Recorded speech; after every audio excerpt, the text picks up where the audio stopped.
Bom dia, meus irmãos.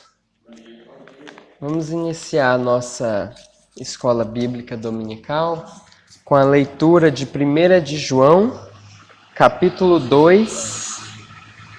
1 de João 2.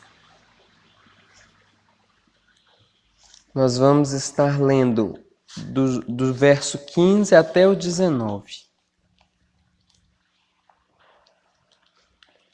Amém? Vamos dar início então. Não ameis o mundo, nem as coisas que há no mundo. Se alguém amar o mundo, o amor do Pai não está nele. Porque tudo o que há no mundo, a concupiscência da carne, a concupiscência dos olhos e a soberba da vida, não procede do Pai, mas procede do mundo. Ora, o mundo passa, bem como a sua concupiscência. Aquele, porém, que faz a vontade de Deus, permanece eternamente. Filhinhos, já é a última hora.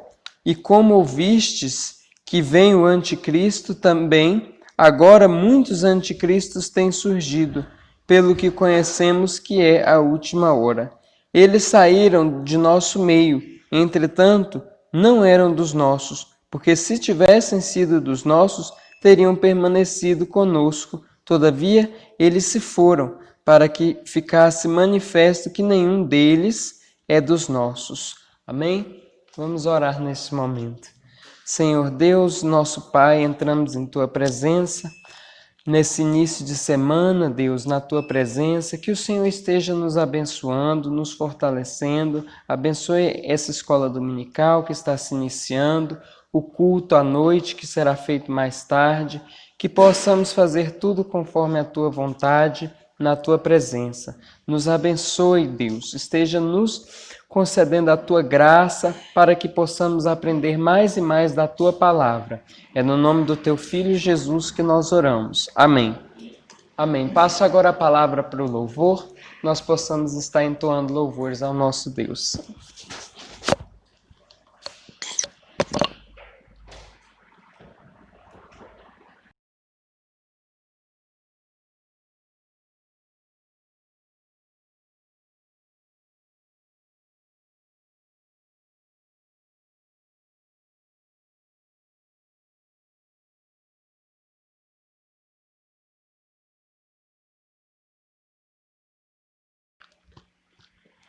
Bom dia, meus irmãos, de perto e de longe. Que o Senhor abençoe a todos nessa manhã gostosa de escola dominical. O Senhor é maravilhoso, apesar de tantas coisas, Ele alegra o nosso coração. Ele é a força do nosso, Ele é a razão do nosso caminhar, a força da nossa vida. Eu quero cantar um cântico com os irmãos, aquele cântico que parece uma contradição. O crente parece que ele é contraditório, ele sente paz em meio à tribulação, ele sente as duas coisas ao mesmo tempo. Esse cântico aqui fala de aflição e paz. Na aflição ele consegue ter paz. Quem escreveu esse cântico aqui estava numa grande aflição, mas ele experimentava a paz que só o Senhor pode dar. Então ele fez essa música em meio a essa aflição. Quando ele perdia seus entes queridos, o Senhor o consolou de uma forma grandiosa e Ele deixou para nós esse cântico aqui que a gente sempre canta e traz paz ao nosso coração. Número de 108, Aflição e Paz.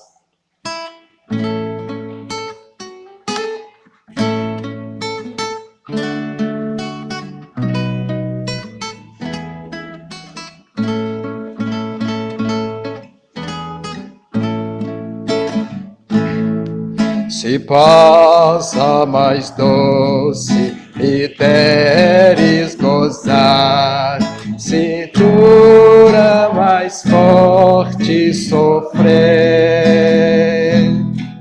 Ó seja o que for, tu me fazes saber que feliz com Jesus sempre sou.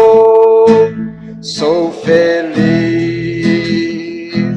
com Jesus, sou feliz com Jesus, meu Senhor.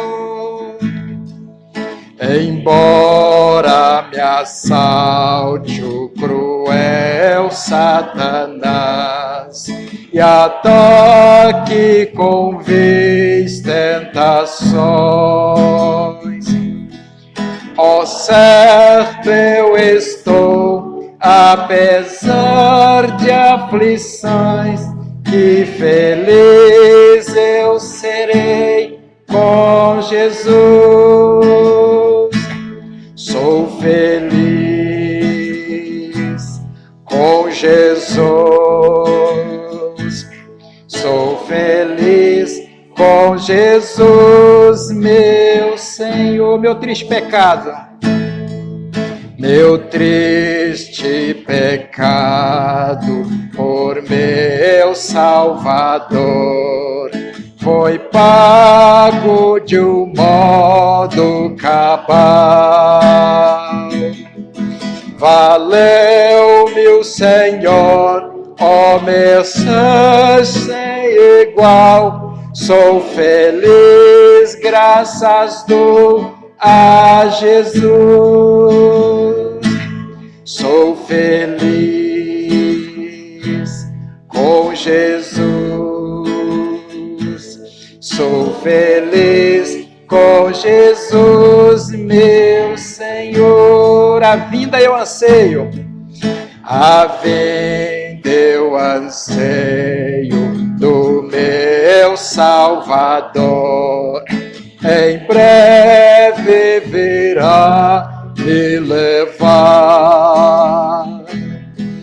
ao céu, onde eu vou para sempre morar, com remido na luz do Senhor. Sou feliz com Jesus, com Jesus. Sou feliz com Jesus, meu Senhor.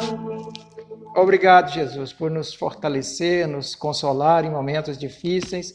O Senhor nunca nos desampara, o Senhor nunca nos abandona, e o Consolador que consola, nos fortalece, nos alegra, nos dá força e esperança.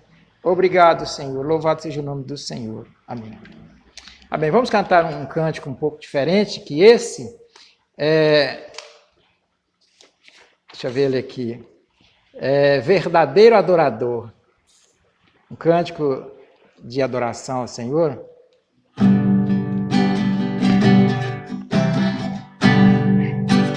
Pai, sei que os teus olhos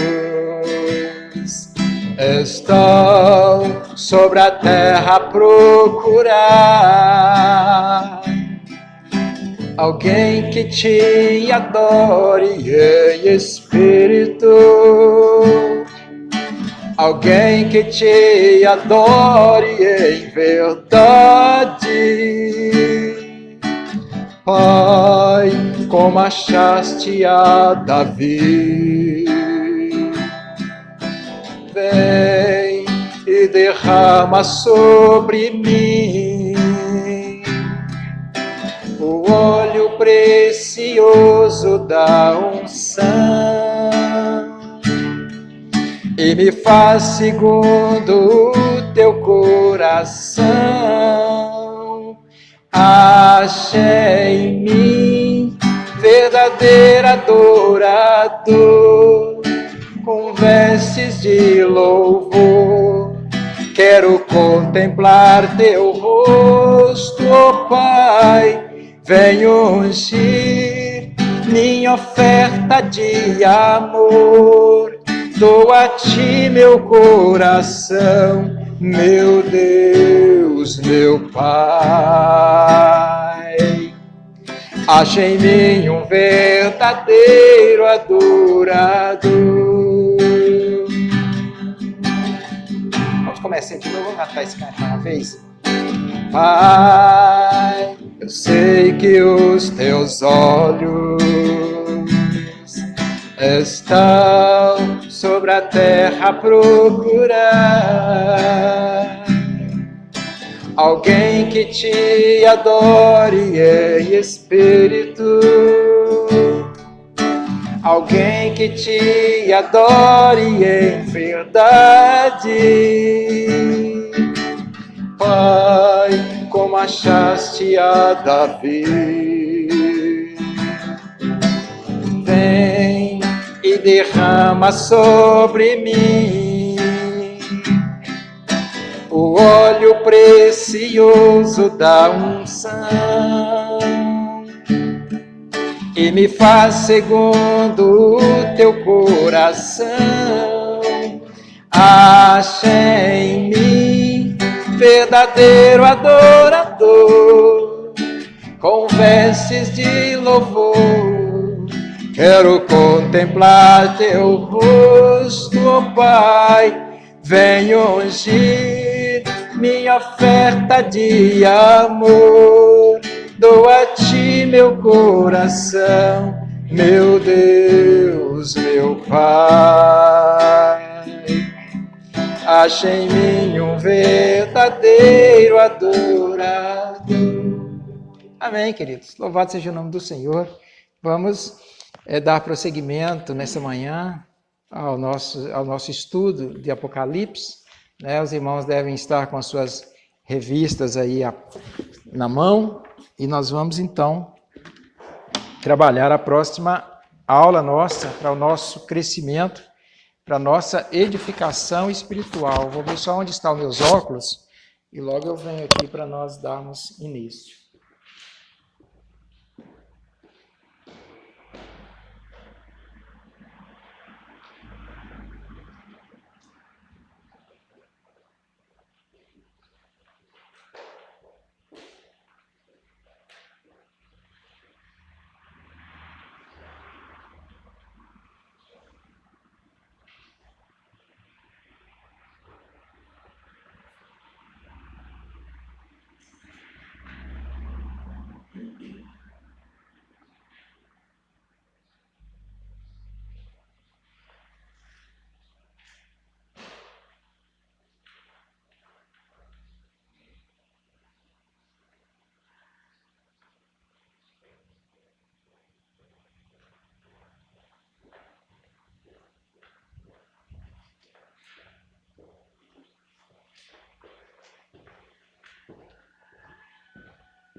Olha eu de volta, irmãos.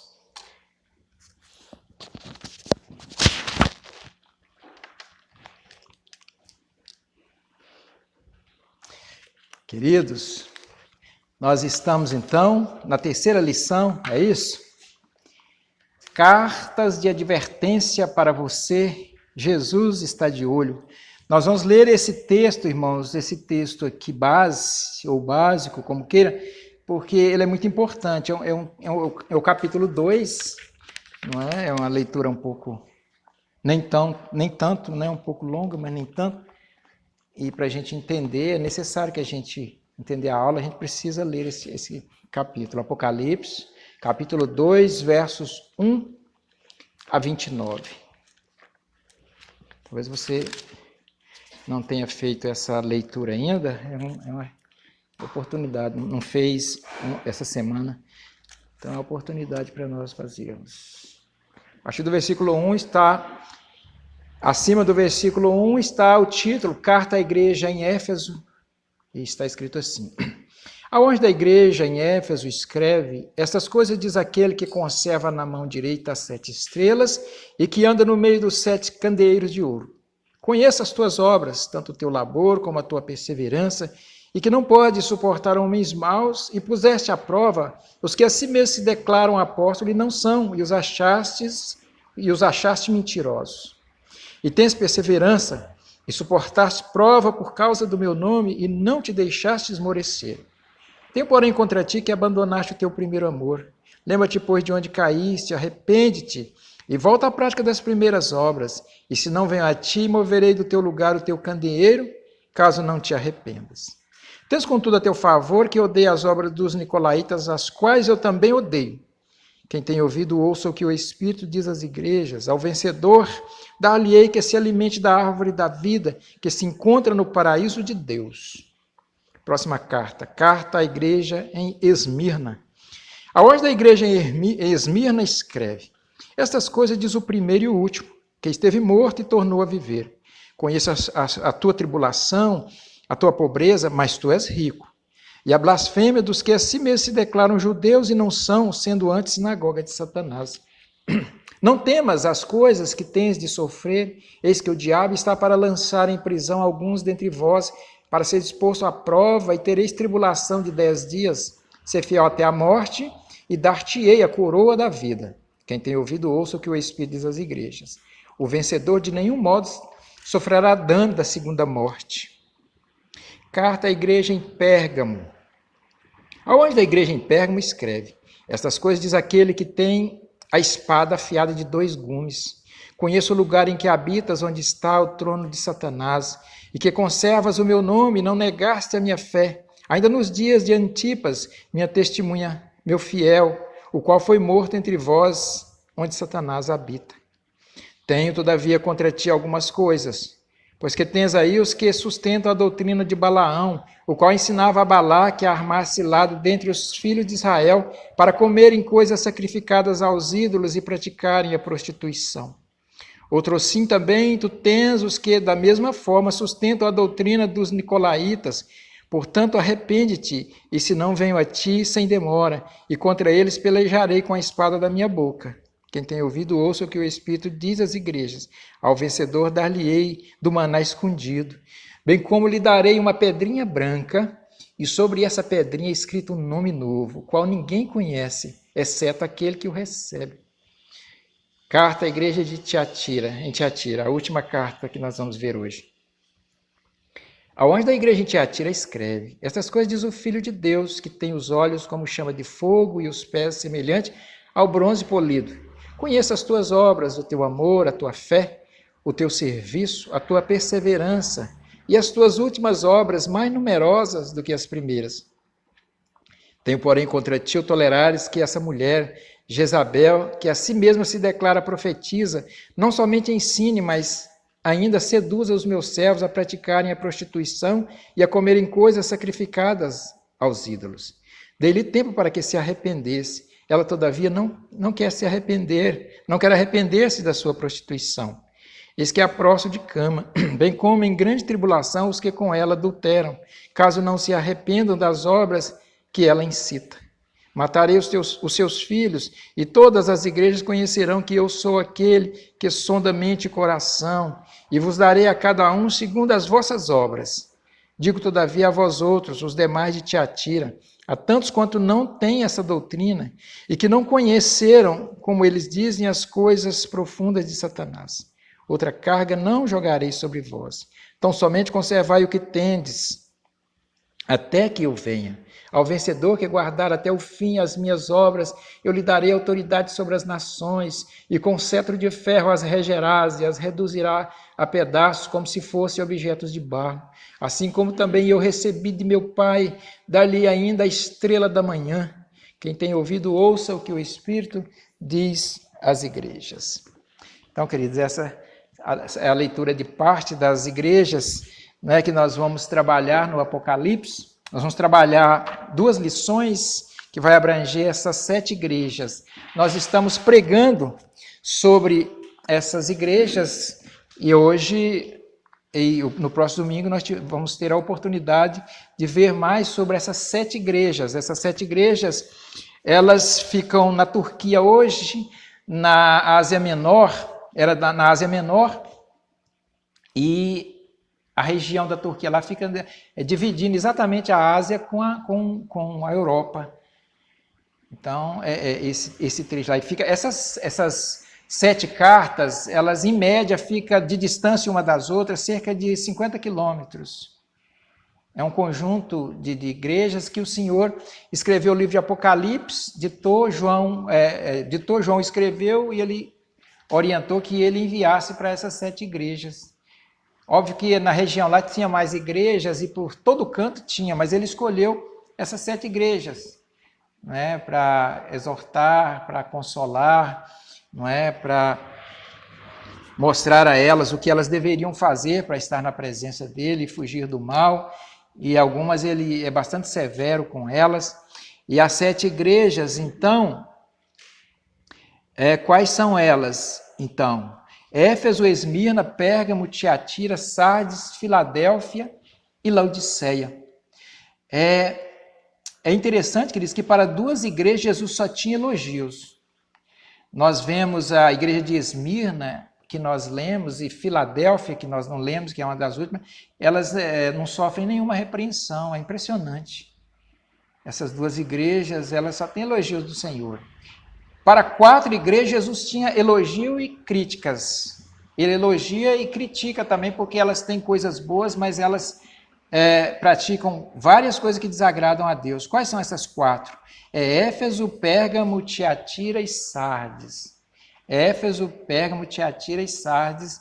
Essas igrejas, algumas têm mais críticas, outras menos, mas todas são bem criticadas. E alguns elogios também. Tem uma igreja, a igreja de Laodiceia, a última, que não recebe nenhum elogio, só crítica. É pesado para essa igreja, ela só recebe crítica. Éfeso, como vocês viram, é a primeira igreja. Como é que é essa igreja de Éfeso? Essa igreja é uma igreja ortodoxa. Ela é uma igreja que guarda a palavra, é fiel no trabalho, fiel na parte financeira, em todas as partes. Adoração, mas ela perdeu o primeiro amor. O problema dela é que ela perdeu aquela intimidade com Deus, aquele fervor espiritual. E aí Jesus fala, tenho contra ti que abandonaste o teu primeiro amor. Depois de fazer vários elogios a essa igreja, que ela odeia as obras dos nicolaítas, que ela é uma igreja de obras, de trabalho e que não tem heresia, é uma igreja ortodoxa, ela não tem o fervor espiritual, ela perdeu. A segunda igreja, Esmirna, era uma igreja pobre diante dos homens, mas rica aos olhos de Deus. É a igreja que não sofreu nenhuma reprimenda, a igreja mais pobre, mas era uma igreja fiel ao Senhor, a igreja de Esmirna. Né? Diz, você é pobre, mas você ao mesmo tempo é rica, porque você é pobre materialmente falando, mas você guardou a minha palavra e é fiel, então você é rica. Pérgamo, a terceira igreja, era o lugar onde estava o trono de Satanás. Mas Antipas está pronto a morrer como mártir por amor a Cristo. Pérgamo é o lugar onde tinha deuses demais. E ali tinha um trono a Zeus. Zeus, nessa época, era o Deus dos deuses. Então, aí Jesus diz que lá estava o trono de Satanás, porque tinha um templo de adorar o imperador, que eles adoravam o imperador, e esse trono de Zeus, que era o Deus dos deuses. Essa é a terceira cidade que você pode estar acompanhando aí, né? Pérgamo. E depois vem Tiatira, a quarta igreja. Se torna mundana como a cidade, mas uns poucos crentes permanecem fiéis. Tiatira, queridos, é a igreja onde estava a profetisa, a falsa profetisa, né, que induzia o povo, dizendo que não tinha problema participar dos banquetes, das festas, dos bacanais, e também fazer parte da igreja, que isso não tinha problema algum, porque isso era coisa da carne, e o espírito é separado da carne. Então não afetava o espírito, que eles podiam fazer as mesmas coisas. E Jesus fica indignado com essa falsa profetisa. Eles deram a oportunidade, ela pregava e ela ensinava, porque profeta, né, na palavra de Deus, é aquele que edifica, que ensina. Então, quando diz profetiza, ela era uma pregadora, ela que assumiu o púlpito da igreja e ela estava desencaminhando todo mundo. Essa é a igreja de Tiatira. Sardes, né, no caso a quinta igreja, tem fama de uma igreja viva, mas aos olhos de Cristo, ela está morta. A maioria está morto. Outros estão na UTI espiritual e um pouquinho ainda vive. É a última carta que nós pregamos. Né? Tem fama, você tem nome de que vive, mas está morta. Quase todo mundo estava morto, e um pequeno grupo que estava agonizando já para morrer, e o restinho só é que serviu o Senhor. O resto do resto. É a igreja chamada Igreja Morta, que tinha a fama de que vivia e estava morta. Aí vem Filadélfia, que também não sofreu nenhuma reprimenda, né? A sexta igreja, a penúltima igreja. Filadélfia tem pouca força aos olhos do mundo, mas é uma igreja fiel diante de quem Jesus colocou uma porta aberta.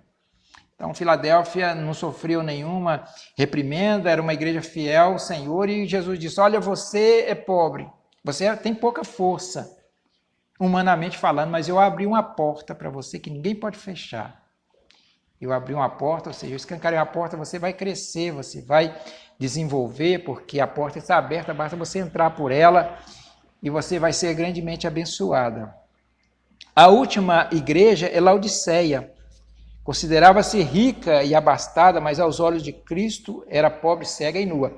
Então ela era o contrário de Esmirna, né? Ela era rica, muito rica materialmente, uma igreja assim.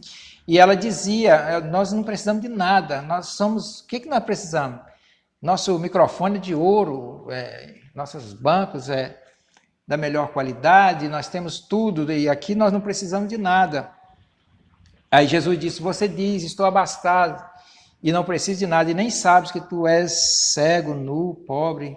Aconselho que de mim compres ouro refinado pelo fogo e colírio, a fim de que veja. Você precisa ver a situação. Então, Laodiceia, né, é a que não recebeu nenhum elogio. Né? Aqui Jesus falou, quem dera fosse frio ou quente, mas você é morna e por isso estou a ponto de vomitar-te da minha boca. Então, essas igrejas, eu estou pregando sobre essas igrejas porque cada uma traz uma mensagem. E ela, ao contrário de que alguns pregam, que uma coisa esquisita, estranha, que cada igreja equivale a um período que nós vivemos, são os dispensacionalistas, não é assim. Essas igrejas, todas elas se aplicam a nós, a todo momento. Então, 7 significa totalidade, então nós aprendemos, todas elas são atuais, e não é que uma já passou e agora nós estamos vivendo o período da igreja tal. Não, nós estamos vivendo o período da igreja em geral, e todas elas têm ensinamentos importantíssimos para nós. Feito essa breve introdução, meus queridos, vamos ver um pouquinho da introdução da revista. Nessa introdução, o autor fala do relativismo, né, que inundou a nossa época agora, a época pós-moderna. O relativismo, como vocês já sabem, é que tudo é relativo. Então, não existe uma verdade absoluta. Isso é terrível. Eu tenho a minha verdade e você tem a sua verdade. Algo é errado? Depende do ponto de vista. Então, para você pode ser errado, mas para mim não é errado. E isso é muito ruim. Por que isso? Qual a origem dessas questões? A cultura marxista, qual o maior objetivo dela? Era destruir, a única forma era atacar as universidades, as escolas do Ocidente, da Europa, e atacar exatamente a cultura judaico-cristã, porque o Ocidente, a Europa, né, esses países, principalmente os países protestantes, eles se baseiam na cultura judaico-cristã. E o que é a cultura judaico-cristã? A cultura judaico-cristã, ela abarca a Bíblia toda, né, o Novo e o Velho Testamento, é a cultura deles. Deus criou o homem à sua imagem, Deus é o Criador dos céus e da terra, criou o homem, e deu os 10 mandamentos, lá no Monte Sinai para Moisés, resumindo toda a ética, todo o princípio, né, de família, de comportamento, de relacionamentos e tudo mais, ele resumiu nos 10 mandamentos. E eles observavam os 10 mandamentos. Em toda a sua, ou procurava observar. No Novo Testamento, Jesus veio e confirmou os 10 mandamentos. Esse princípio, essa origem, nós estamos falando da origem, né, da ética, da moral, né, e tudo mais. Vem Jesus e diz, olha, os 10 mandamentos se resumem em amar a Deus acima de todas as coisas e ao próximo como a si mesmo. Ou seja, se vocês amar a Deus e amar o próximo, vocês tudo se resume nisso aí. Vocês não vai ter como agredir o outro, extorquir o outro, abusar do outro. Não tem, porque você ama ele como ama Deus e como ama você mesmo. Aí vem João e diz, toda a lei se resume em você amar o seu próximo, porque se você ama o seu próximo, você ama a Deus. Não tem como amar o próximo e não amar a Deus. Então é esse princípio, né, que preserva a família, né, que preserva a moral, a ética. É isso que quer ser destruído. O relativismo é o contrário disso. Tudo é tranquilo, tudo pode. Eu lembro de uma expressão de Caetano Veloso, quando os militares assumiram o poder, não é que eu esteja defendendo, mas o país estava mergulhado na corrupção, na violência, na imoralidade, e Caetano Veloso criou essa expressão, é proibido proibir. Eu lembro que na época ele estava nu, várias pessoas nuas, como se fosse algo como um bacanal, e aí ele criou essa expressão, é proibido proibir. Ou seja, então tudo tranquilo. Essa expressão é proibido proibir representa o relativismo cultural. Então, não tem anarquia, não tem. Então, a organização, a moral, né, a coisa organizada, isso parte da cultura judaico-cristã. E isso permeou até a igreja. Vocês conhecem alguma igreja que não tem essa organização? O pastor está pregando e o pessoal não está nem aí, aqui alguém está ensinando, e isso está impregnado na mente. Então ele vai para lá, ele vai para cá, ele não tem nenhum respeito. Nas famílias também, as crianças aprendem na escola, né, que lá o convívio lá é de qualquer maneira. Então essa bagunça, isso é o relativismo. Por quê? Porque cada um tem a sua verdade. Como é que eu vou exortar? Ele tem que respeitar a verdade dele. Ele acha que para ele é daquela forma. Por exemplo, hoje é dia do Senhor, não é o dia do Senhor? Então, as igrejas que entendem essa cultura judaico-cristã, hoje ele não faz nada a não ser o dia do Senhor, ele está na casa do Senhor. Mas isso relativizou, depende, ele não pensa assim, então está tudo bem. Por que o autor introduziu isso aqui, falando sobre esse relativismo? Mas antes, deixa eu ver alguma anotação do autor, ver se ele concorda comigo. Ele está dizendo aqui numa parte o seguinte: tudo depende do ponto de vista e todos os pontos de vista são igualmente válidos. Não há absolutos, principalmente na moralidade. Ou seja, nessa parte moral aí, principalmente, não existe essa questão. Numa era assim, um novo tipo de tolerância naturalmente se tornaria um dos valores fundamentais. Né? Numa era assim, um novo tipo de tolerância naturalmente se tornaria um valor fundamental, ou seja, qualquer tipo de tolerância. Então, tolerar. Isso é um valor importante, você tolerar o outro da forma que ele é, da forma que ele pensa. Não existe uma norma. É impressionante isso, né? Como é que nós vamos ficar com a nossa Constituição, né? As causas ali pétreas, e as demais? Como é que vai ficar essa situação aí? A Constituição da nossa igreja, o que os nossos pais ensinam. Eu tenho a minha verdade, eu não posso. Meu filho, ele decidiu fazer isso, ser assim, assado, e eu não tenho. E isso é frontalmente contra os princípios de Deus. O autor colocou isso aqui porque o assunto aqui é exatamente isso. Essas igrejas estavam se aliando com o mundo. Nessa época era a cultura grega. Imoralidade, homossexualismo, todo tipo de idolatria, tudo podia, era uma festa. Não existe nada novo na face da terra. Então, vocês que conhecem um pouco de história, na época, aqueles imperadores, aqueles reis, como eles eram imorais, né, os bacanais e tudo mais. Então, a igreja estava ali. Então, ela tinha que ter cuidado com esse valor absoluto, com as verdades absolutas da cultura judaica cristã, que eles tinham herdado do Velho Testamento e agora estavam no Novo Testamento. E eles precisavam, e eles estavam vacilando. É isso que ele fala. E para concluir essa introdução aqui, ainda, o autor diz o seguinte: tudo se torna ainda mais preocupante quando a Igreja de Cristo começa a abraçar a tolerância ao ponto de conviver tranquilamente com o erro no mundo e até em suas próprias igrejas.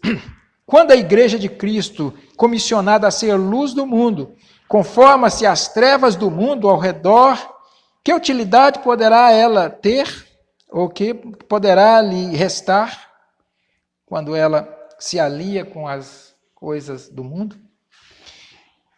E aí, meus queridos, o autor passa a desenvolver os tópicos. Nesse primeiro tópico, o título é assim, ó: 7 cartas, um remetente. Ou seja, são as 7 cartas, o remetente é o próprio Jesus Cristo, e as 7 cartas é as cartas da Ásia, que foi dirigido para a Ásia Menor, né, ali na Turquia, como nós já dissemos, e naquela regiãozinha ali que faz divisa entre, que fazem o Império Romano e a Ásia ali, entre a Europa e a Ásia. E quando ele fala o número 7, né, 7 igrejas, porque esses ensinamentos aqui, essas exortações, seria para a igreja toda do Senhor na face da terra em todo o tempo. Então, é isso que ele está querendo dizer. O remetente, então, aqui não era simplesmente para as 7 igrejas da Ásia.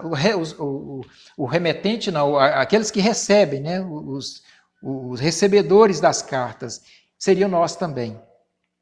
Então, é isso que ele está querendo dizer. Ele, no segundo parágrafo, ele vai dizer o seguinte: considerando que a maioria das igrejas entre as 7 recebe 2 reprimendas do Senhor, enquanto as 2, ou seja, considerando que a maioria das igrejas entre as 7 recebe 2 reprimendas do Senhor, enquanto as 2 que são elogiadas estão em grandes lutas, o significado geral das cartas é que a igreja cristã como um todo sempre experimentará graves tribulações, seja por causa de fraquezas internas de sua própria conduta, né? Ou de ameaças externas, as provações que vêm sobre elas. Então, está dizendo aqui que a maioria das cartas, aqui elas sofrem pressões externas, mas elas sofrem também pressões internas, porque se levanta dentro da igreja mesmo pessoas que não tem nada a ver com Deus para provar a igreja, para tentar, para desestruturar a igreja.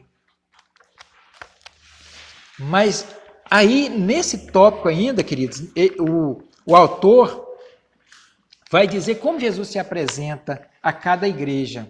É isso que ele vai dizer aí na página 16, começando o primeiro parágrafo, ele vai dizer como Jesus se apresenta a cada igreja. Aí ele começa: Cristo se apresenta às igrejas de Éfeso e de Sardes como aquele que anda no meio dos 7 candeeiros de ouro, com as 7 estrelas em sua mão. Ou seja, como aquele que está ciente de tudo o que acontece em suas igrejas. Então, nessas 2 igrejas, Éfeso e Sardes, ele apresenta como aquele que anda no meio dos candeeiros, né, com as estrelas na mão. Então, é uma espécie de coordenador, de aquele que monitora as igrejas e os seus líderes, né? Na palma da mão estão os seus líderes e ele está passeando, rodando na igreja, mas ele está passando, ele está dentro da igreja. Tem outros versículos aqui que eu não anotei, que de repente ele sai de volta da igreja e entra dentro da igreja. Isso para quê? Exatamente, as igrejas são deles, ou a igreja é dele, então ele monitora, ele vê o que está certo e o que está errado. Quando está certo, ele elogia aqui, mas quando está errado, ele fala pesado e fala na proporção que aquela igreja necessita. Então, é por isso que na igreja de Éfeso e Sardes, ele se apresenta como aquele que está em volta da igreja e está com os líderes da igreja na mão, né? Ele tem o domínio deles e ele está ali observando.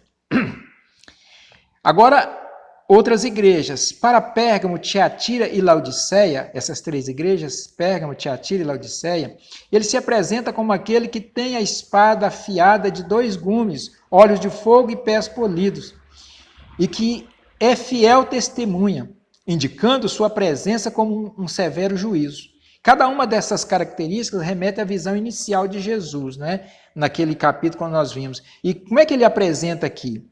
Ele se apresenta com uma espada afiada, com olhos de fogo e com os pés polidos. Isso representa juízo, julgamento. É porque essas igrejas aqui, Pérgamo, Tiatira e Laodiceia, são igrejas que pegou pesado. Elas precisam de conserto e de julgamento. Inclusive, a última aqui, ela não recebeu nenhum elogio, só crítica. Então, queridos, Jesus, sempre no cabeçalho da igreja, Jesus diz, quem está falando é quem está com a espada, quem está com os olhos de fogo, isso tem tudo a ver com aquela igreja. Então, aqui, como essas igrejas aqui precisam de julgamento, estão pegando pesado mesmo, estão vacilando feio, então ele apresenta como aquele que tem os olhos de fogo, que penetra, que vê tudo, que tem a espada que sai da boca para pelejar contra os seus inimigos e os pés polidos para pisar os seus inimigos. Porque muitos deles se tornaram inimigos do Senhor. E assim, depois de mostrar como ele se apresenta para as igrejas, aí ele vai para o segundo tópico, o autor, para falar sobre a tolerância com o pecado. Agora sim ele vai falar sobre o relacionamento daquelas igrejas ali, naquele meio ali, como elas faziam, como elas toleravam.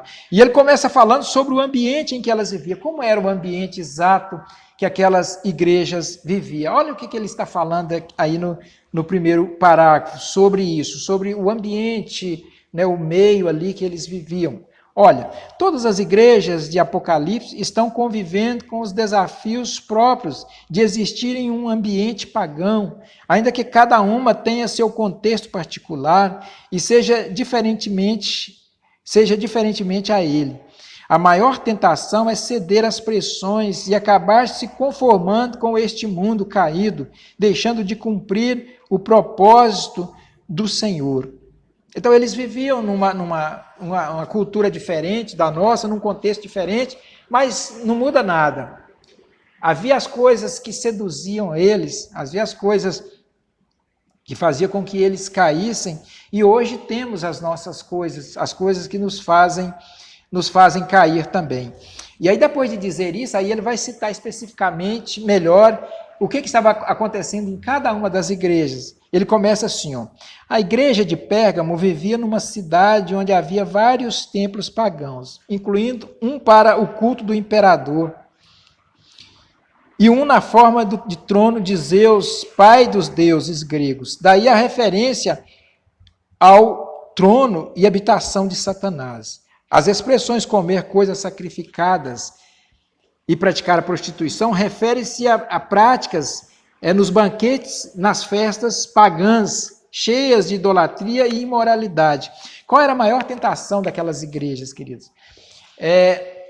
Havia os banquetes, né, aquelas mesas fartas, que era de comida sacrificada a ídolos, e após essas festas, esse banquete, aí havia todo tipo de imoralidade, aqueles bacanais, swings, né, até numa forma de religião, porque havia as prostitutas sagradas, e após eles beberem, eles festejarem, então eles caíam na imoralidade. Isso era uma tentação muito forte para a igreja, para as igrejas, e grupos caíam, e muitos caíam na imoralidade, afastavam do Senhor.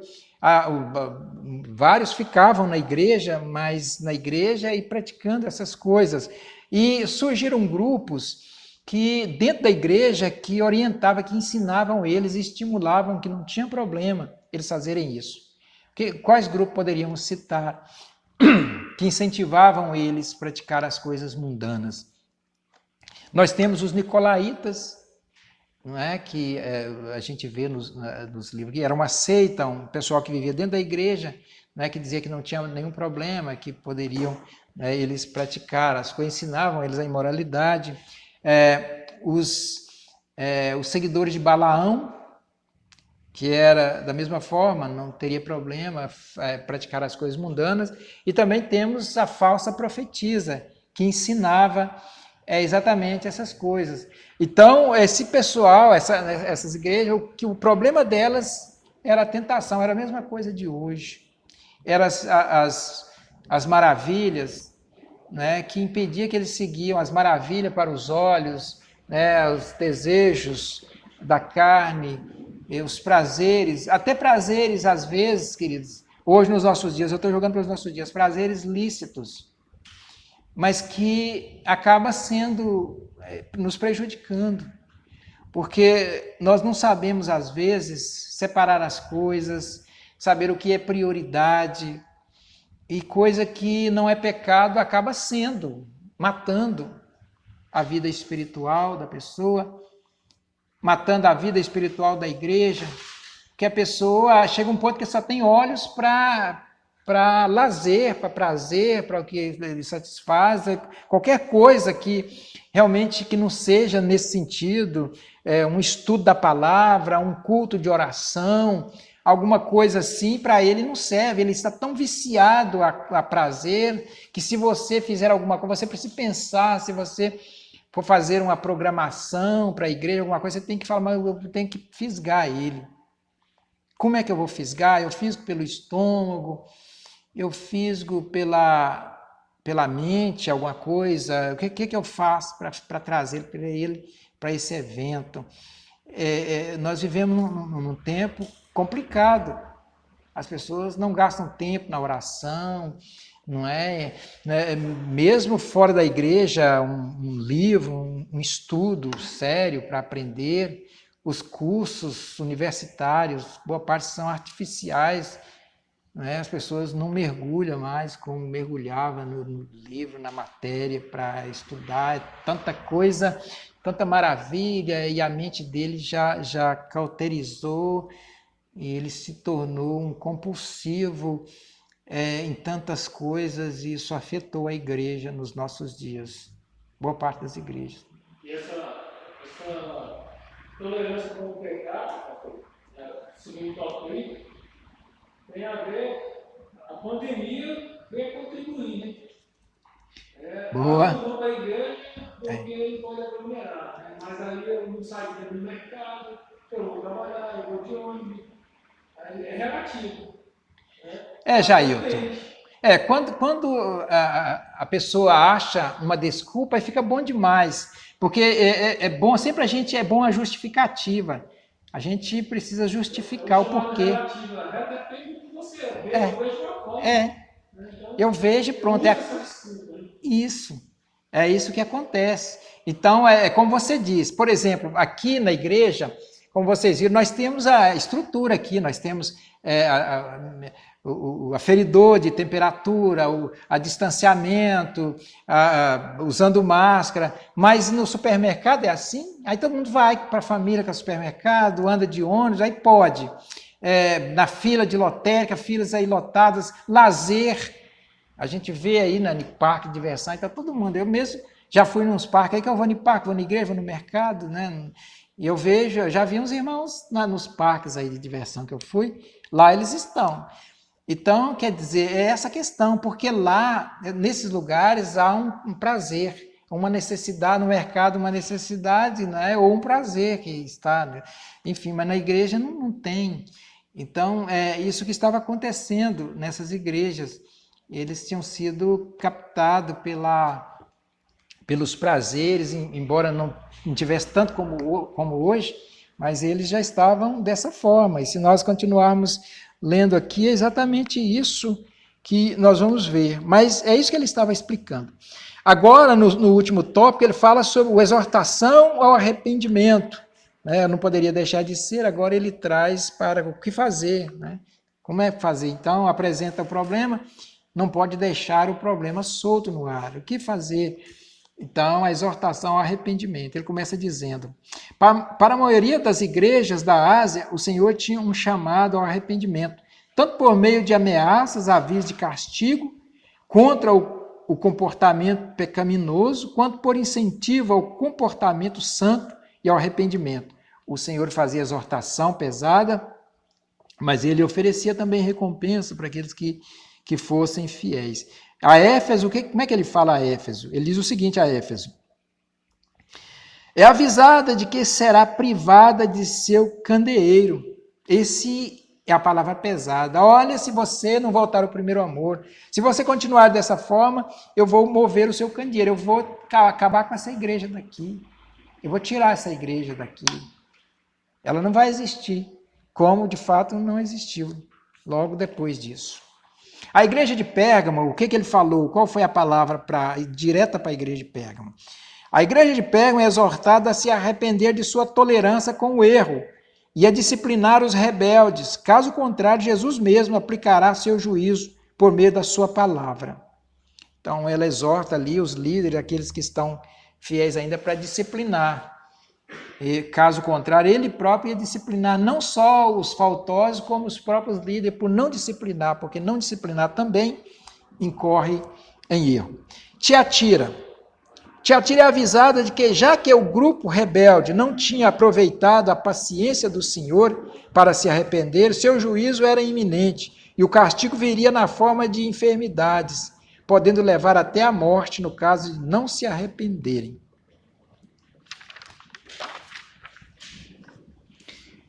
E aí ele continua fazendo, né, as exortações necessárias a essas igrejas.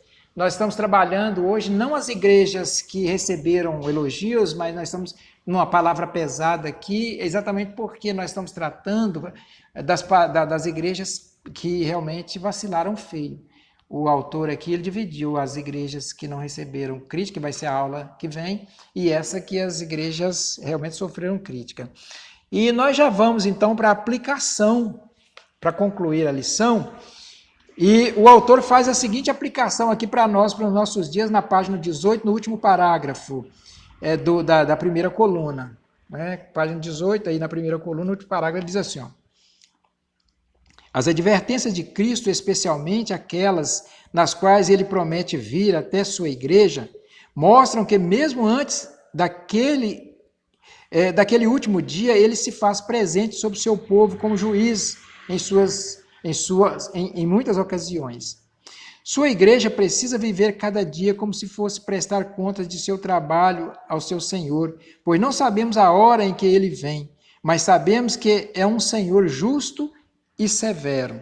E ele conclui falando o seguinte: e o pior é que o pecado mais recorrente das igrejas da Ásia, a tolerância com o erro, é exatamente o que em nossa cultura pós-moderna é elogiada como sendo a maior das virtudes. Mais do que nunca, a igreja do Senhor precisa permanecer firme.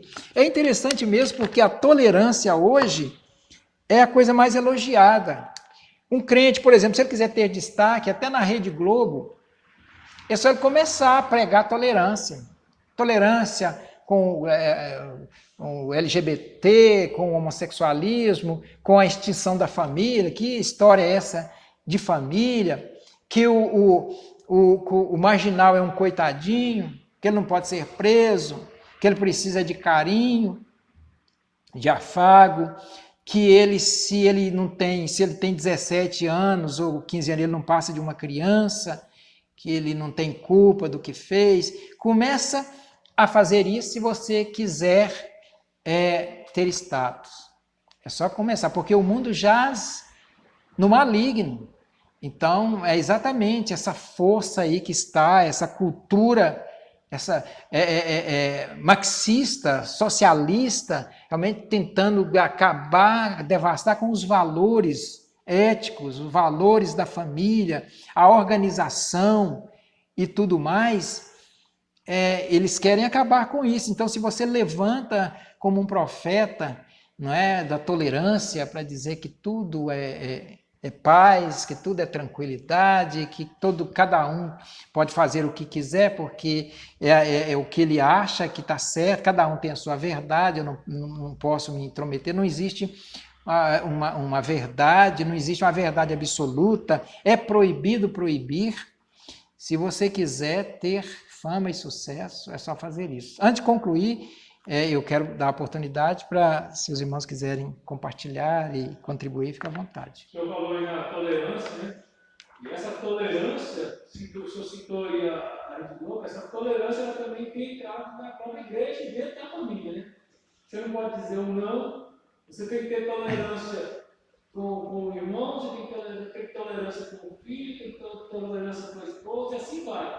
Né? Você não pode dizer não. Se estiver errado, não, você não pode me recriminar. Tem que ter tolerância. Eu gosto daquele negocinho daquele jeito, sabendo que é errado, e o pecado vai se introduzindo. A destruição em ambientes religiosos, como eu digo, as igrejas e as famílias, é por isso. Porque está tendo tolerância demais com o que é errado. Mas você não pode, Jailton, dizer não ou dizer que está errado, porque não existe não e não existe o que está errado. Porque isso vai depender, isso é que é o relativismo. Então, é errado para você, mas cada pessoa é uma pessoa. Então, está errado para você, de repente, para mim não está. Então, eu posso fazer. E ele acaba se ramificando. Acho que é por isso que criou-se muitas religiões, muitas igrejas. Né? Por quê? Porque não aceitava não, né? Proibido. Então eu vou fazer meus segmentos. Exatamente. Mas vocês veem a falácia, vê que isso não tem. Imagina, cada pessoa fazer o que ele acha que está certo. Isso, numa instituição, numa empresa, tem que ter um líder, tem que ter alguém para coordenar e ter regras, senão não funciona. Por que a educação está dessa forma? Falta regra. Veja alguns poucos colégios, o colégio militar, o colégio confessional, Mackenzie, onde tem regra, e compara com o sistema de educação pública que adere essa tolerância, que pode tudo e tudo mais. É só comparar. Gente, na bandeira nossa está ordem e progresso. Para ter progresso tem que ter ordem. Isso vem do nosso Deus. Nosso Deus é um Deus organizado, um Deus que tem a verdade absoluta. A palavra de Deus, ela é verdade absoluta. E se as nações e os povos não submeterem à palavra de Deus, eles vão sofrer não só aqui na terra, mas eles na eternidade, eles vão sofrer por causa disso. Nós não temos nenhuma arrogância. Elas falam, mas o meu Deus é outro, e você vem com o seu Deus dizendo que é o seu Deus. Eles não têm discernimento. Existe um Deus que criou os céus e a terra, que nos criou.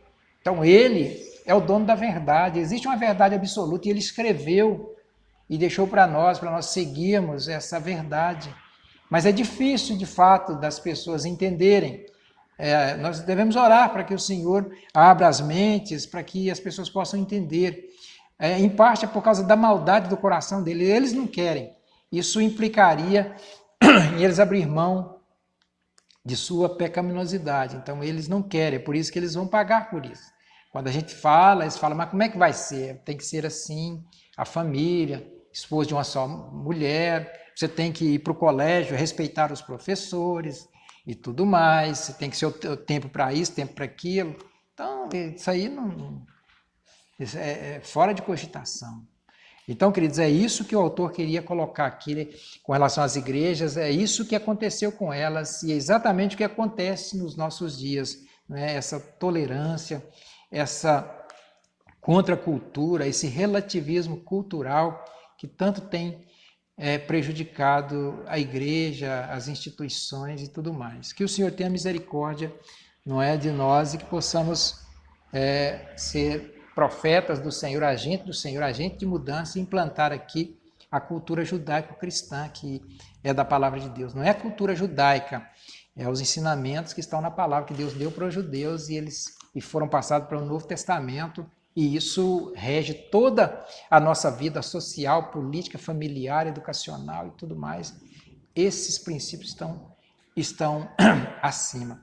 E deixa eu falar uma coisa para vocês antes de concluir essa aula, que eu não poderia deixar de falar, que as pessoas causam mal entendido. As pessoas costumam falar, os crentes, tem os crentes tradicionais, eu não sou tradicional. Eles não sabem o que é ser crente tradicional, o que significa ser tradicional. Então, o que eles pensam, em primeiro lugar, de falar o que é tradicional? Eles pensam que eu não posso ser tradicional porque o mundo está andando e eu preciso acompanhar o mundo, eu não posso ficar parado. Eles pensam que ser tradicional é você parar no tempo, mas tradicional é você preservar os princípios, é você preservar a tradição. Você não tem como progredir se você jogar fora os princípios, o princípio da família, os princípios da palavra de Deus, não tem como. O tradicional é aquele que progride, sim. As nossas igrejas, elas estão aí na mídia, elas estão aí usufruindo de tudo e está caminhando. Ela não é a igreja que está parada no tempo. A questão é que ela guarda os princípios, ela preserva, tem que preservar. Eu não posso destruir. Outra visão do relativismo é que você, para consertar uma coisa, você tem que destruir ela e recomeçar, não funciona.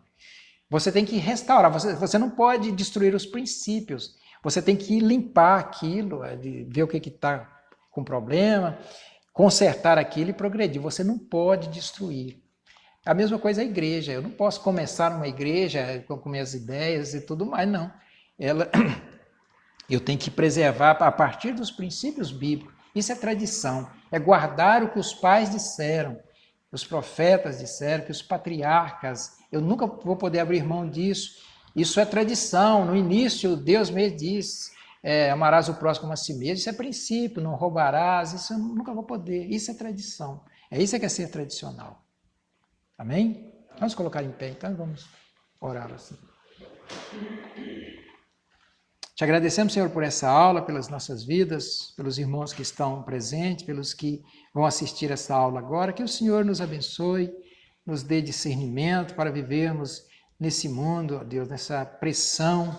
Te agradecemos porque algo novo está começando, ó Deus, nova mentalidade, aí que o conservadorismo, Senhor Deus, os princípios possam, ó Deus, prevalecer e que possamos ir crescendo aqui as igrejas, as instituições, entendendo que o Senhor é soberano, que não é relativo, que há uma verdade a ser seguida, uma organização a ser seguida, Senhor. Que o Senhor nos abençoe, nos dê uma tarde abençoada e um culto abençoado logo mais, em nome de Jesus. Amém.